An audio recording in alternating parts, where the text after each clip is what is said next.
I met a gypsy. Interesting for me to, I guess, get to ask you that question as someone that just saw such an influx of cash and the ways that it maybe ruined your life in some aspects, but then in the ways that it changed your life in others. Completely changed my life. I mean, I am so grateful that the majority, if not 98% of my clients, they've listened to me but didn't copy me. You know, I blew money. I mean, when I was younger and I came into money, it's funny though, I was still telling my clients to save money, but I was just like, it's keeping up with the Joneses. What is this called again? This is easy. This is going to be the theme of podcast, insecurity. Yeah. Because, I mean, I just because of the, whatever I wanted to blame at the time, whether it be was like I was made fun of because I was broke or I had cheap pants or whatever it is, I overdid it. Yeah. I just overdid it in my younger years. And I was 100% caught up in keeping up with the Joneses, which is a famous saying that nobody believes. It's facts. And again, I'm going to go back to it to say, I would be, if the last 6 or 7 years of my life, money does not matter to me anymore. And a lot of people say, well, that's because you were successful. That's because you were, no. I am totally fine, especially the way I'm doing this now and how much money I've put into this company and what I'm doing.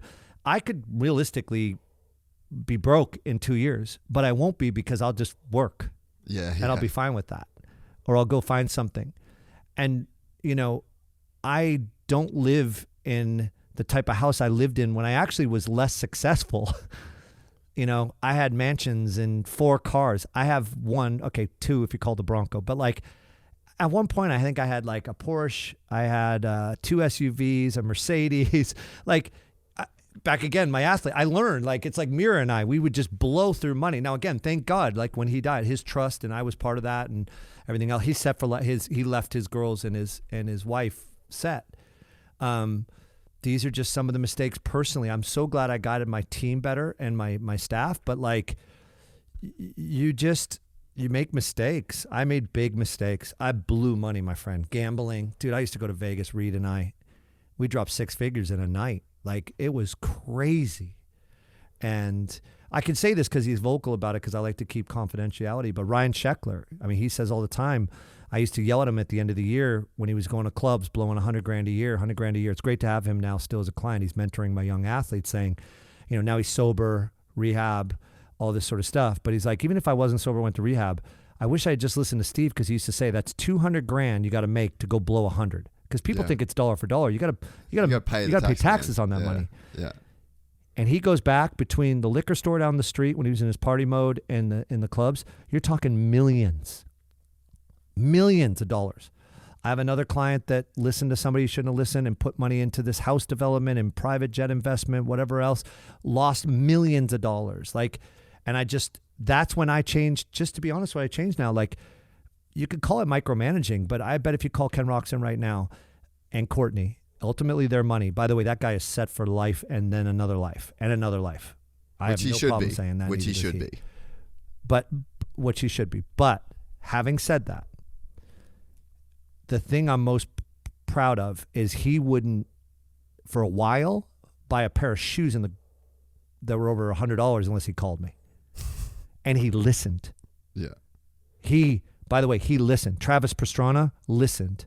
A lot, 98% listened, right? They listened. You're going to be set for life. And Morgan Stanley, and this is starting to get used public without the person's name, but I mean, Kenny loves this, is they're using some of these action sports guys' graphs when they're pitching NFL players.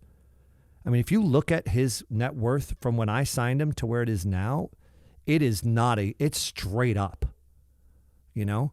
And I'm not saying Adam Sansarillo, Russ Stratton was a good agent. He was a good agent for Adam. But for whatever other reason and his whatever else, nobody really paid attention to what he was saving. And I can honestly say, and this is why you get help, is that it changed his life when he signed with me on how he budgeted and how he spent and saved and earned. And I'm very proud. If I do nothing else for that, for my players and my athletes, is I just going to beg them not to make the mistakes I made. Yeah. Beg. And I can look them in the eye and say, I did this. Well, I got a client right now that's not even in sports, but it's a little bit of a gambling issue. And I'm sitting there going, man, I've lost millions. You cannot do this. We always think we won. You don't win in gambling. So do as I say, not as I do. Do what your mentor says, do what your agent says, your manager says, whatever it may be. Yeah. And I hope young agents coming in, and there's a few of them, I see them around in different areas and different places. Don't be cooler than your client. And don't take 3 bites of the apple before they get one, for Christ's sake.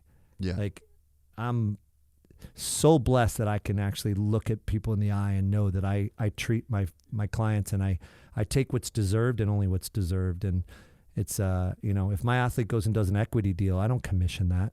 Yeah. Come on. And I just think you got to be able to really look at yourself when you're done with this and go, fuck yeah, I made mistakes and I'm willing to admit those, but I did everything I could. Yeah. And I think that's really, really, really important. And it's kind of what you're saying is that, like, you got to be smarter than that. You will regret it. Just trust me. I tell, like, new relationships now and everything, everybody's always like, well, what do you think you know it all? It's like, no, I've lived through 20,000 divorces. Like, it's not me. I've lived through my clients getting divorced, and I've been through death and suicide and these things. Like, I'm old now, I mean, I literally, this is no joke. I've been involved with probably over 24 prenups and double the amount of divorces. So all I can do when Kenny and Courtney to go get married is I say, this is how it's going to work, and it's going to be fair, because all we're doing is pre-negotiating the worst result. Yeah, yeah. And taking like a lot of like people ammo will be like, away. or the wives being like, yes. And you know what? If a guy's an asshole, then he deserves to lose some money on the deal. Yeah. You know what I mean? It's just, but let's pre-negotiate this stuff. And so, like, I'm not trying to say I know it all. It's just more like I've been through some shit.